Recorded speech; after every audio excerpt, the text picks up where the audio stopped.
Welcome. Welcome to Awakening Torah, Mussar Mindfulness. I'm Rabbi Chassu Uriel Steinbauer, the founder and director of Hamchon LeKedusha, the Institute for Holiness, Kehilat Mussar, the Mussar Mindfulness community, where we offer our 3 tracks of mindfulness in the Dharma tradition of Theravada Buddhism, Mussar track only in Judaism, the practice and spiritual discipline of Tikkun Hamidot, of repairing our soul traits, and the beautiful synergy of the two of Mussar Mindfulness, the gift of this being the only center in the world that offers this combination to learn Torah and to practice and to grow together. Delighted to have you here with us today. It is Sunday, June 22nd, 2023, 7:30 p.m. here in Israel. Delighted to have you. We meet at 12:30 Eastern Standard Time. For those of you who are joining us on the East Coast in the United States and along that coastal area there. So we, before we move in, we always address our kavanot, our intentions for the practice. Before we do, I just want to say this will be covering Parsha Vayera, which is found in the second book of the Hebrew Bible, known as Shemot or Exodus. It's chapter 6, verse 2 through chapter 7, verse 13, one of the shorter parshiot, shorter Torah portions. We read this portion in synagogues across the world yesterday on the Jewish Sabbath, on Shabbat, on January 21st, 2023, which was Kaf Het, 28th of the Hebrew month of Tevet, during Tafshin Pei Gimel, the Hebrew year, 5783. So delighted to have you and to be here to move into us looking at this weekly Torah portion from the lenses of Mussar Mindfulness, for us to get what we can to use what our ancestors are teaching and God is through the text, to apply it to our own practice, our own daily practice, to be on this, the potential of the path, taking refuge in community, in this path, in this Vad and Sangha, to have us be on this path towards holiness. So I'm grateful to have you here today. Let's move into our intentions, our kavanot, which are the same every week. Bezrat Hashem, God willing. I'm going to share this for those of you who have vision or are watching by video. Up on the screen, you have our kavanot. For those of you listening by podcast or audio, I will read these for us to move in together.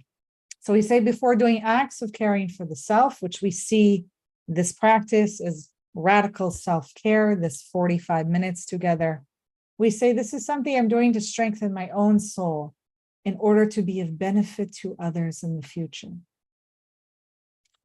And then we say we're also doing this practice right now together because we're doing it on behalf of others. And we say this is something I'm doing to strengthen my relationship to others so I can be a better conduit of God's good to others when they need me, being this vessel, right? And finally, we say we're also doing this practice to strengthen our relationship with the divine.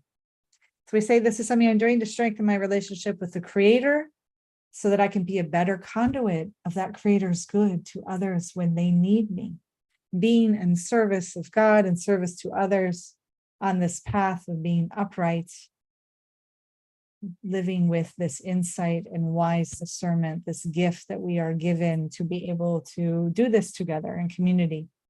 So delighted to have you. As always, we cannot cover everything in the Torah portion, just to allow that disclaimer for those of you who are new to joining us this week. So it's very important that you attempt to read the Parsha before we get together.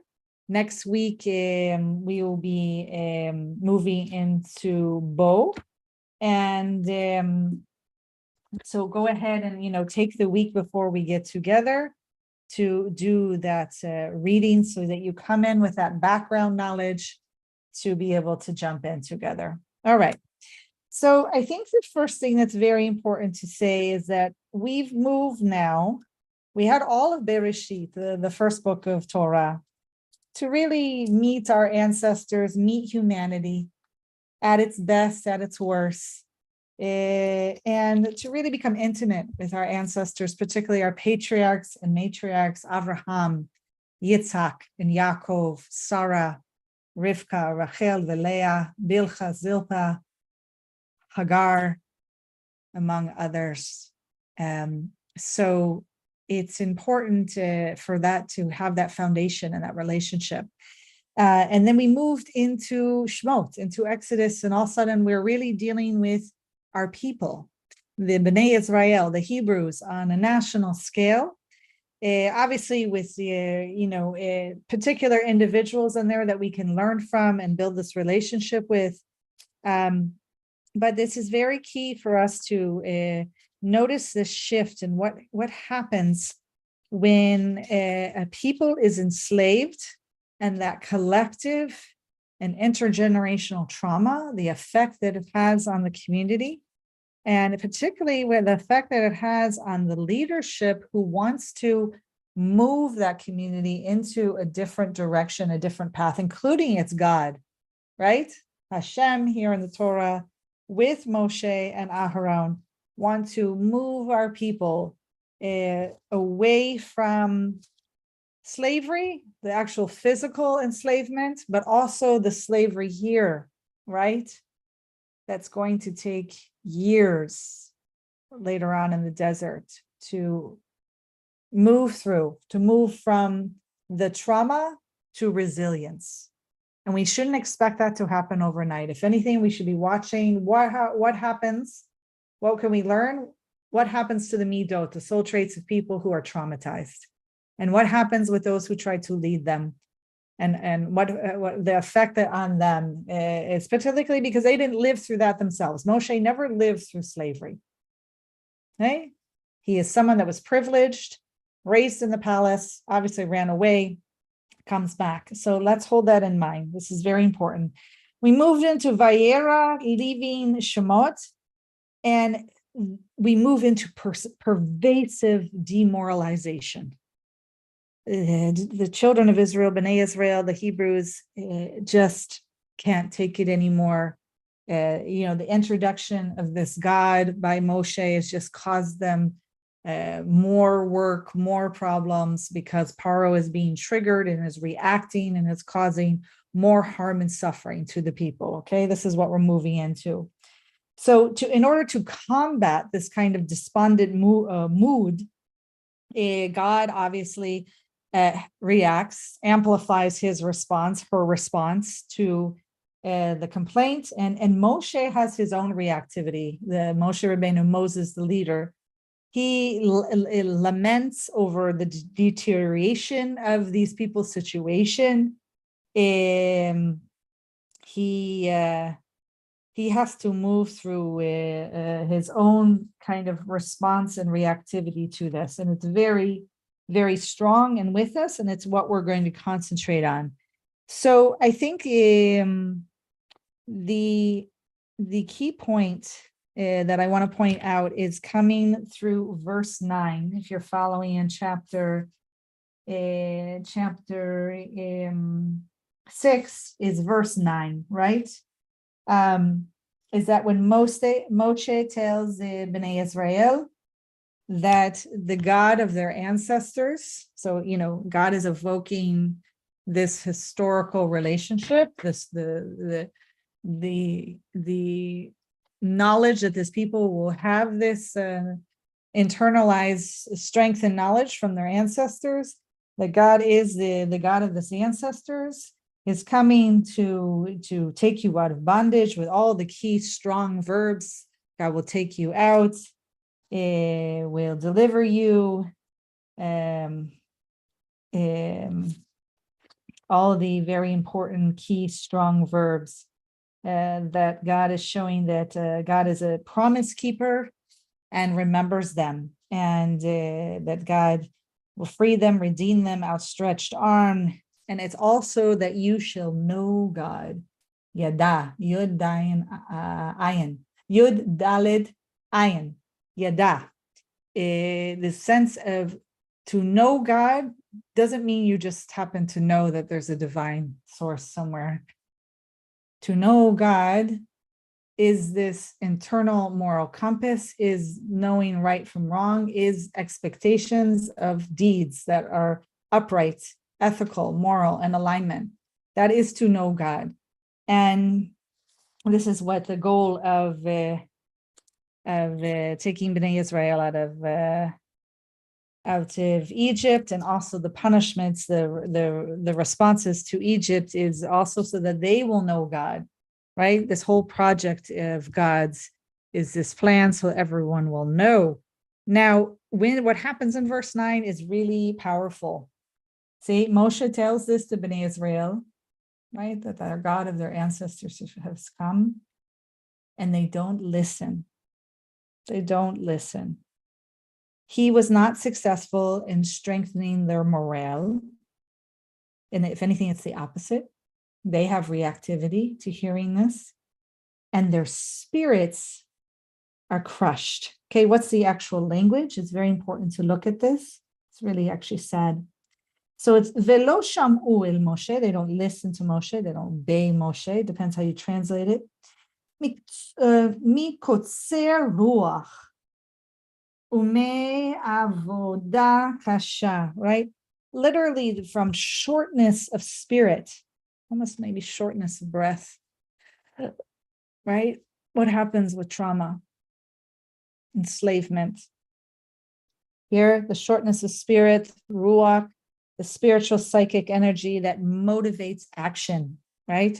Is crushed, right? Its absence signifies an atrophy of will. Ratzon is almost gone.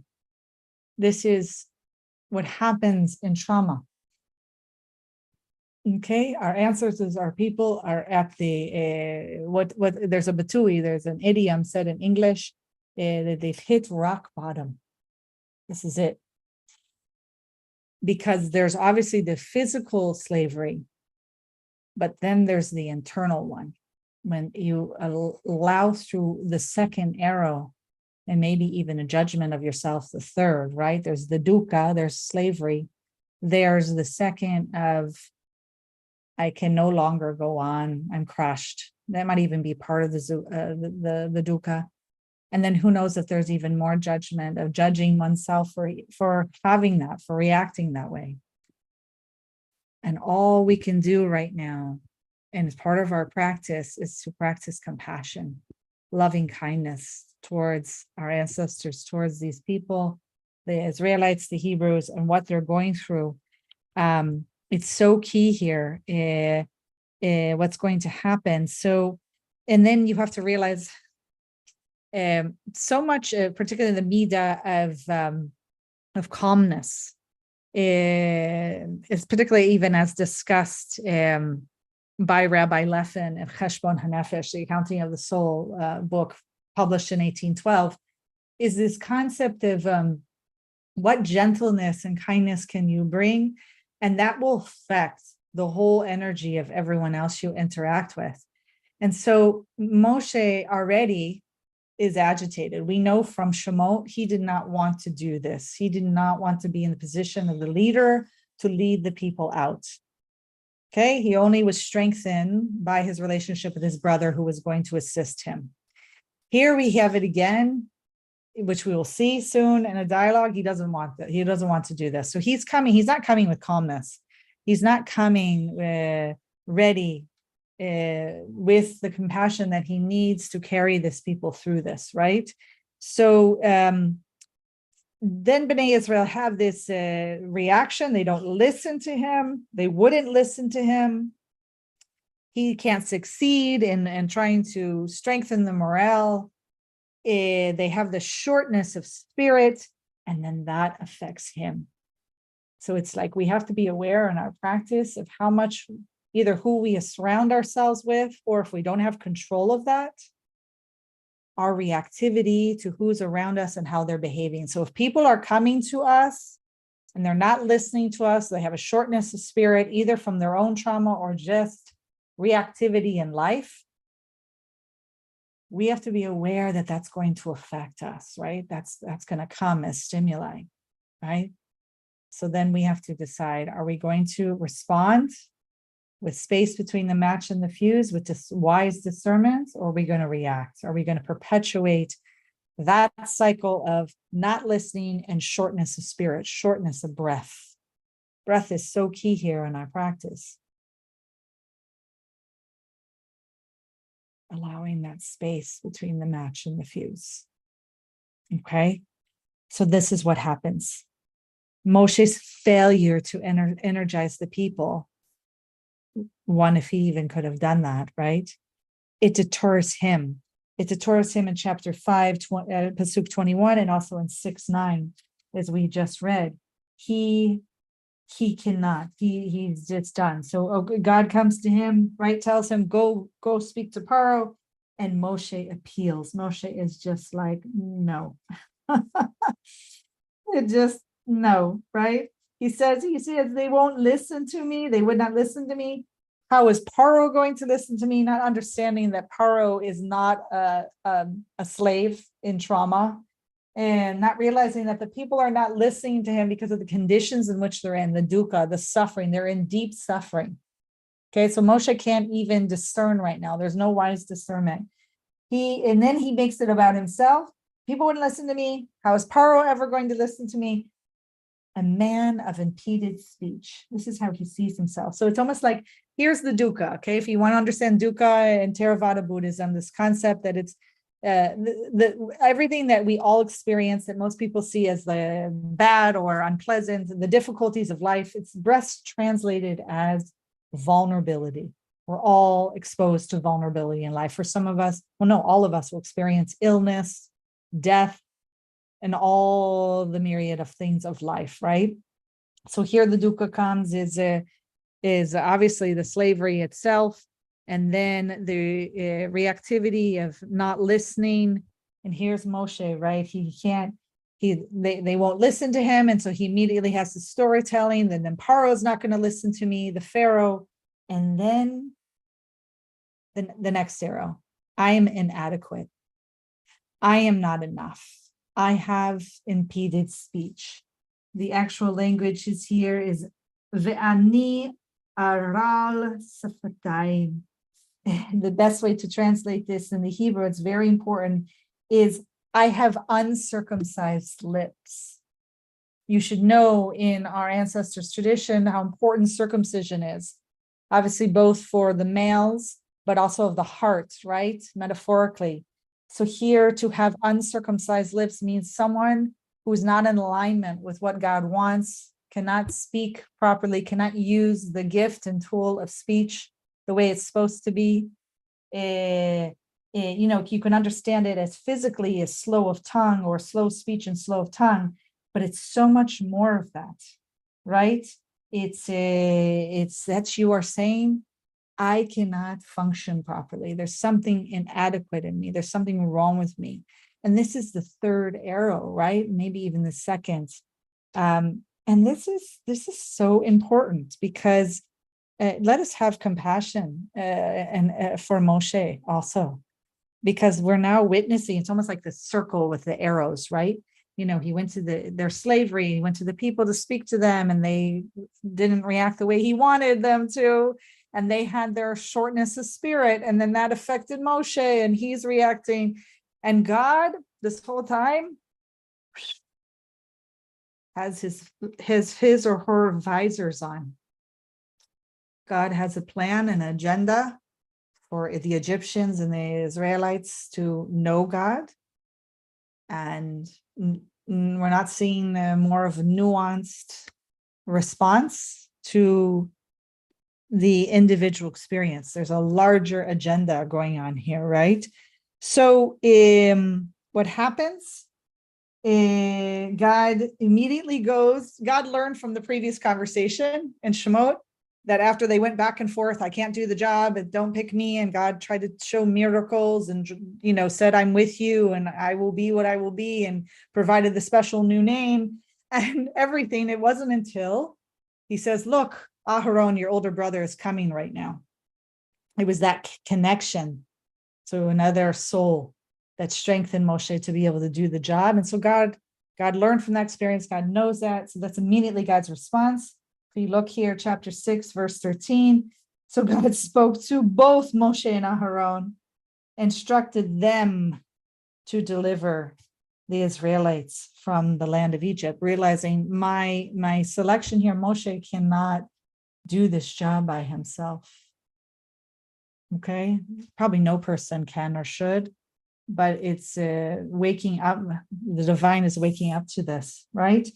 So God has this new renewed call to action that they are to engage in.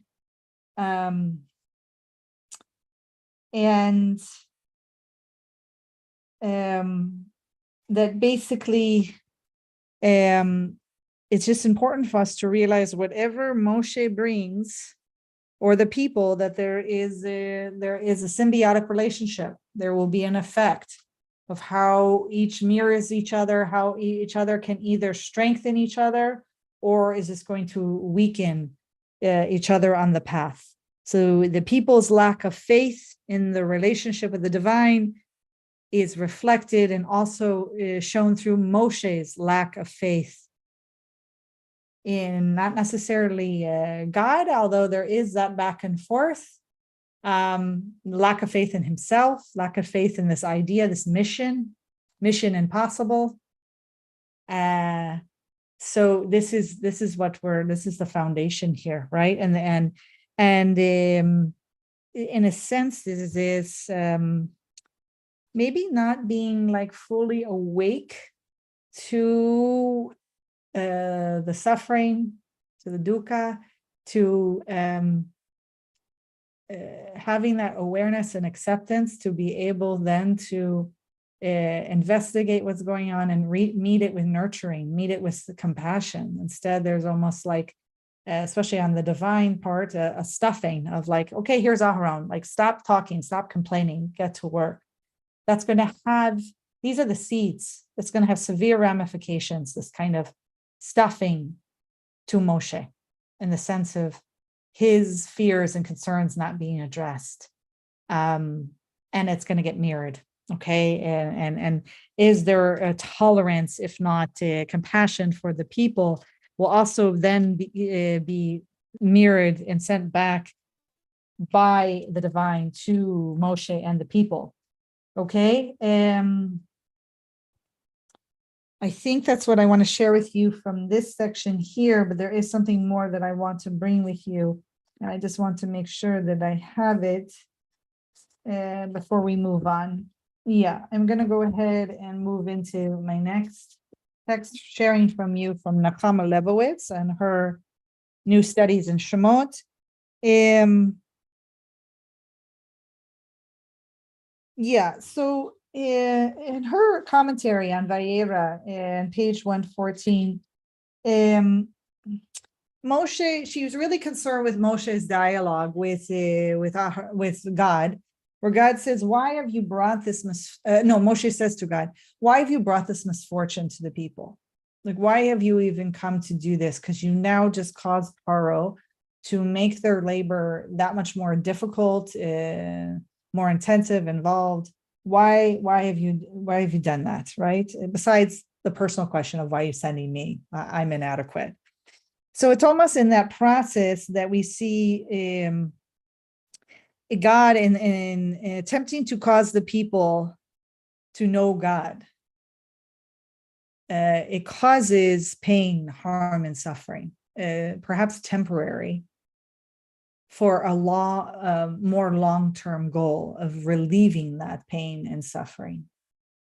And that's an important thing to it's also very complicated and nuanced to face and accept that sometimes we have to go or hit rock bottom before we can come out, right? So Hashem, maybe not even having a kavanah intention to cause more harm and suffering in the short term temporarily, is something that they have to go through to eventually get out of that trauma.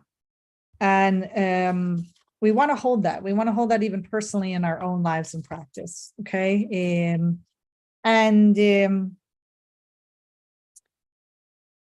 Yes. So I've already pointed out most of these things right here about we will notice when we're having our own pain and suffering and harm, particularly if we have any trauma, which a lot of us do in today's society, maybe not from slavery, but from other forms, that what people try to do when they think that they're comforting us or responding to us. So one of the classics is referencing who is there to care for us, or our ancestors, or our past resilience, things that they think that are being helpful and reminding us of, or although good intentions, that often doesn't have that impact. So we want to remember that with our own practice of wise speech, that when we are comforting or attempting to comfort someone who has having their own harm and suffering, or maybe their own trauma, that we don't necessarily try to fix it, or try to remind them of their resilience in that moment. We have to use wise speech, and part of that is knowing when something should be said, if we're the right person to say it. Is this the right time? Is it kind? Besides being honest and truthful, there's lots of gates we say in our tradition that our speech has to pass through. That's why the rabbis say that we have a tongue and teeth and lips, many gates before we should let speech come out. So we have to think of that in our practice of what we offer to others. So the final thing that I will share with you, we have to be aware of that what we're working against, even our own reactivity and what we feed.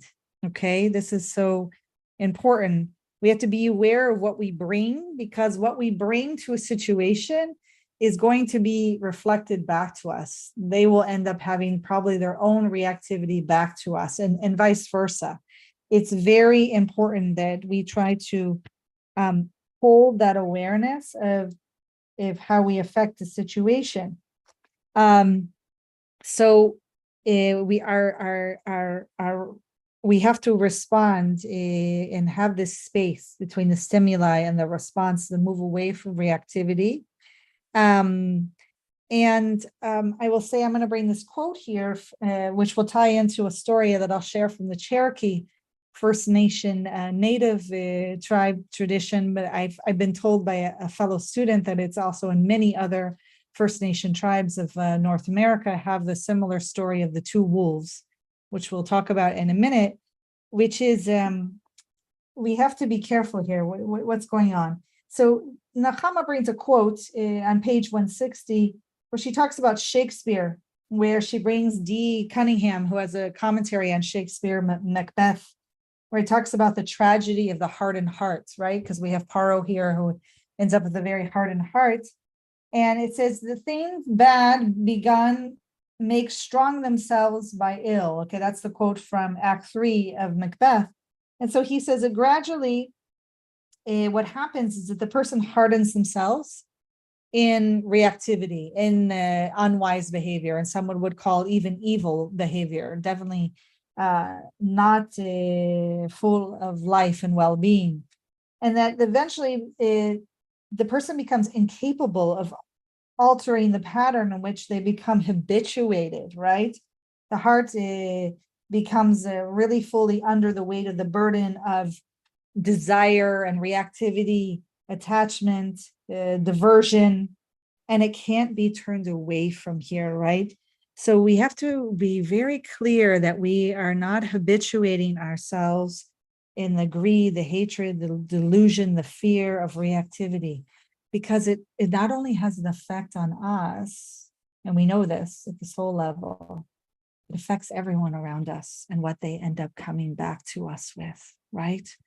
And so this is the story, and why I bring this, because you're going to see this dance with Moshe and the people, and then God and the people, and then Moshe and God and the people, as we move through the book of Shemot, the book of Exodus, because there's lots of failure, right? Just like us, all of us, all the time, right? Lots of failing to not cause harm and suffering.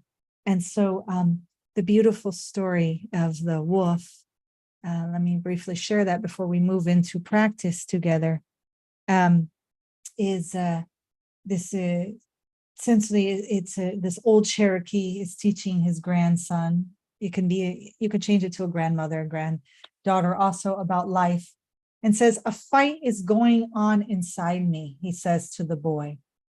It's a terrible fight. It's between two wolves.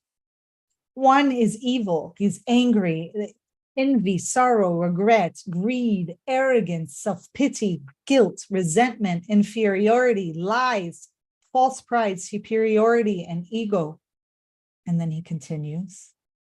And the other is good. He has joy, peace, love, hope, sincerity, serenity, humility, kindness, benevolence, empathy, generosity, truth, compassion, and faith. And the same fight is also going on inside of you and inside every other person too. The grandson thought about it for a minute and then asked his grandfather, which wolf will win? And the old Cherokee simply replied, the one you feed. So let's us observe as loving, compassionate, kind witnesses to our ancestors in our Torah, to which wolf is being fed, with Moshe, with the people, with God, in our own lives. How can we learn not to follow the same path that causes so much reactivity and harm and suffering? We know this. We know this. So let's move into our posture. I invite you now to assume one of the 4 classic postures in mindfulness meditation. They are walking meditation, not walking anywhere in particular, but back and forth. Sitting either on the zafu, a sitting cushion, or on the chair like I am sitting. You can lie down or you can stand. A strong mountain pose to hold yourself, essentially, if that works for you.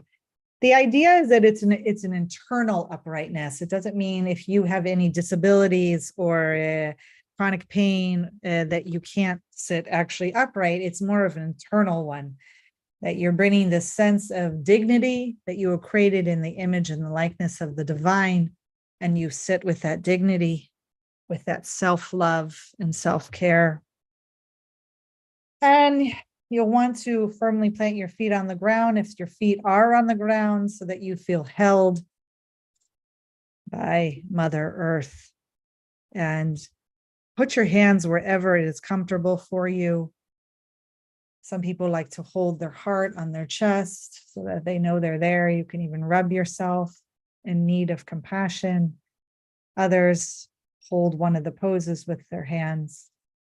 And I invite you to close your eyes if you have vision, you feel safe and comfortable, or lower your gaze. And internally and quietly to yourself, invite presence, invite awareness. Inhalation, ease. Exhalation, arriving. Inhalation, ease. Exhalation, kindness. Inhalation, ease. Coming to stillness. You are coming fully to arrive here. Letting go of any tension that is present for you. Letting your breath fall to its own natural rhythm. We're using our mindful attention to directly experience the aliveness of genuine well-being and body, mind, and heart as we connect with the goodness around us. It's so good to be here and practicing together, to be able to learn from our ancestors and our tradition, our sacred holy texts. Allow yourself to feel that good. You simply invite well-being and joy, simply incline yourself in that direction. Allow any delight and appreciation to move through you. Your well-being and joy are a gift not only to you, but to others, as it awakens that quality in all of us.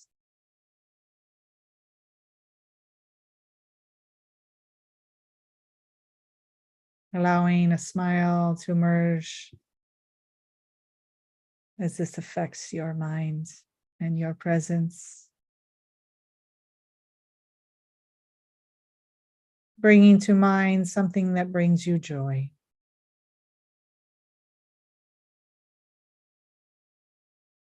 Perhaps it's being out in nature. Perhaps it's being here in our Mussar mindfulness practice together. Perhaps it is dancing or listening to music you love, or a beloved pet who loves to come and lie with you.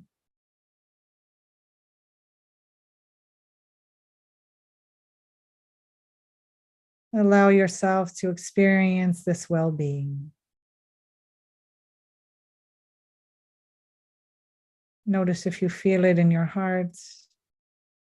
No need for judgment if you don't. Just allowing yourself to rest in this awareness of feeling well-being.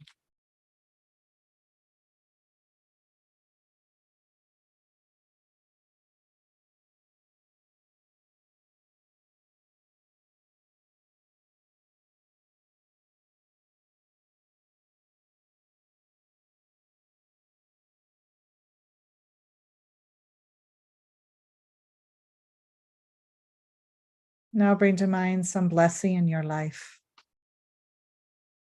Someone or something you're grateful to or for. Bring the image to mind of this person, the circumstance. Allow a simple internal bow, a simple thank you from your heart to that being or life. Allow yourself to relax in the joyful feeling of gratitude as it pervades your body.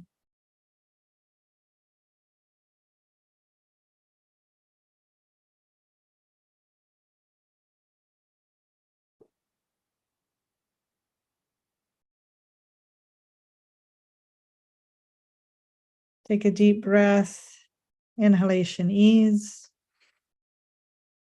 exhalation, joy. Bring to mind another blessing, someone or something you are grateful to or for. Bring the image fully into your heart or your mind's eye, or feel it pervasive through your body. Give that internal bow, that silent thank you. Toda. Relax and let yourself feel the joy in the body.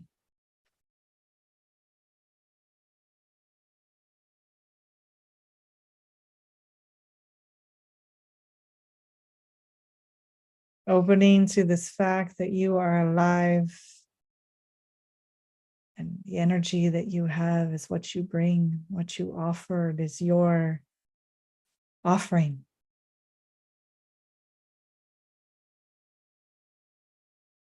Feel it as it moves through you. No need to cause anything to happen or to make something different or to make something happen. Be aware of this breath sustaining you and keeping you alive. Aware of the blood flowing through the body, nourishing every cell, your senses, and taking in all that is around you. Colors, sounds, fragrances, tastes. Being aware of this miraculous body process, keeping you alive right here and right now.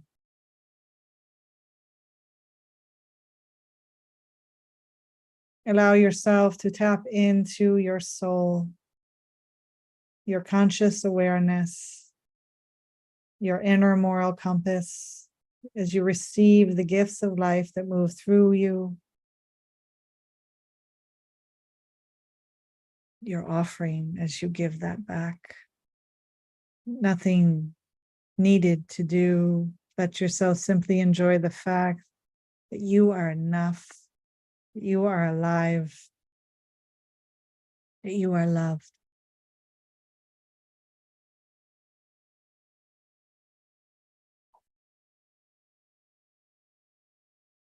Allow yourself to take in the full appreciation and joy, taking refuge in this community together and the practice and your teachers, to God. When you are ready, you can gently and slowly open your eyes. Welcome us back into this sacred Zoom space, live streaming on our YouTube channel. Please subscribe. Live on Facebook and LinkedIn and Twitter, wherever we are, on our website of Kehilat Mussar, and on Insight Timer. I'm Rabbi Chassia Oriel Steinbauer, the founder and director of the Institute for Holiness, Kehilat Mussar, and I'm so grateful to you for your practice and this calmness, this peace, this wise path that you bring to ultimately affect everyone, to bring God's good to others when they need us. Please offer your sponsorships and donations, your dana, your truma, by being in touch with us at our website. We thank you for any amount that you give to enable us to continue these awakening offerings every Sunday, 12:30 Eastern Standard Time. I look forward to seeing you, practicing, and being with you next week. Take care, be at peace. Shalom.